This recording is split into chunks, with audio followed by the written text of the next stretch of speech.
जापानी बच्चे की कहानी।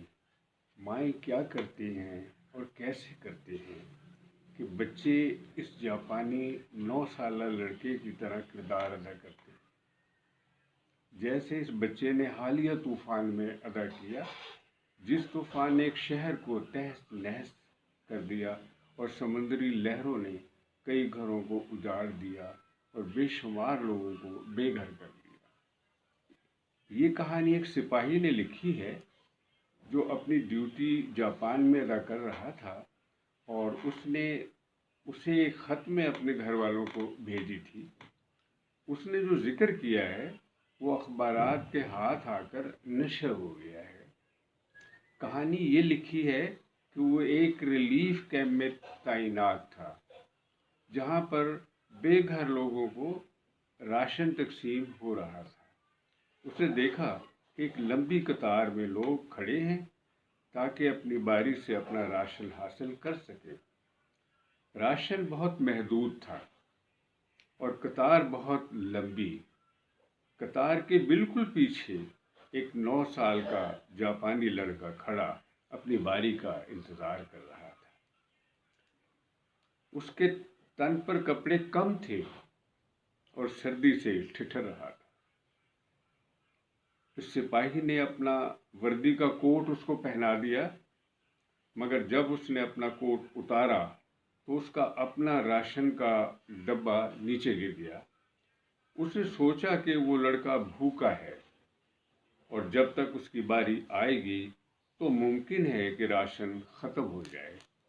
लिहाजा उसने अपना खाना उस लड़के को दिया और कहा कि तुम खा लो। उस लड़के ने वो राशन वसूल किया। उसके एतराफ़ में ताज़ीमन उसके सामने झुका और खाना खाने के बजाय सीधा राशन लेकर आगे गया और वहाँ पर मौजूद राशन के ढेर में रख दिया ताकि वो भी सबको अपनी बारी में तकसीम हो जाए। और वो राशन वहाँ रखने के बाद वापस कतार में खड़ा हो गया और अपनी बारी का इंतज़ार करने लगा। सिपाही ने उससे पूछा, तुमने वो राशन क्यों नहीं खाया? जवाब दिया कि मुमकिन है कि और लोग उससे ज़्यादा भूखे हों, इस वजह से सोचा कि क्यों ना वो राशन भी ढेर के साथ सब लोगों में तकसीम हो जाए। ये देखकर वो सिपाही कहता है कि वो बेहद रोया और सोचा कि ऐसी कौम को कौन शिकस्त दे सकता है। उस लड़के से मजीद सिपाही ने पूछा कि तुम्हारे वालिद कहाँ हैं?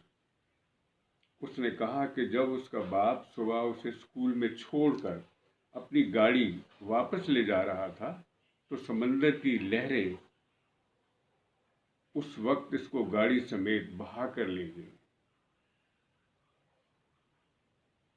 और जब उसकी माँ का पूछा तो उसने कहा कि उसका घर समंदर के साहिल पर है और पानी की लहर उस घर को बहा कर ले गई होगी।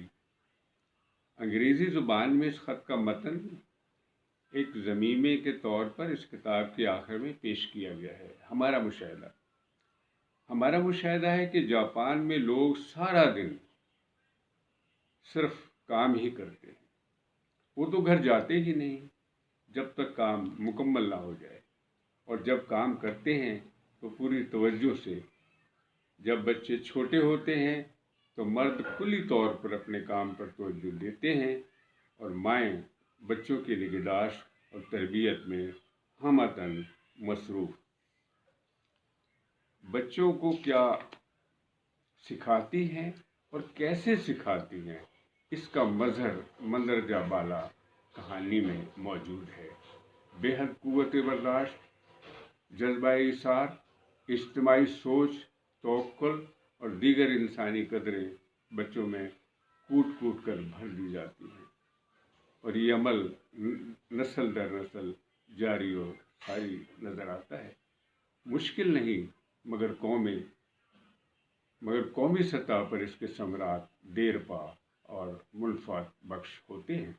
ये तमाम एजाज़ उसी की बदौलत है कि एक ऐसा मुल्क جس میں قدرتی وسائل نہ ہونے کے برابر، آبادی کے افراد، زمین کی کمی، مگر اس کے باوجود جاپان کا ایک نام ہے اور اس کی اقتصادی حالت اور معیار زندگی قابل رشک ہے۔ شکریہ۔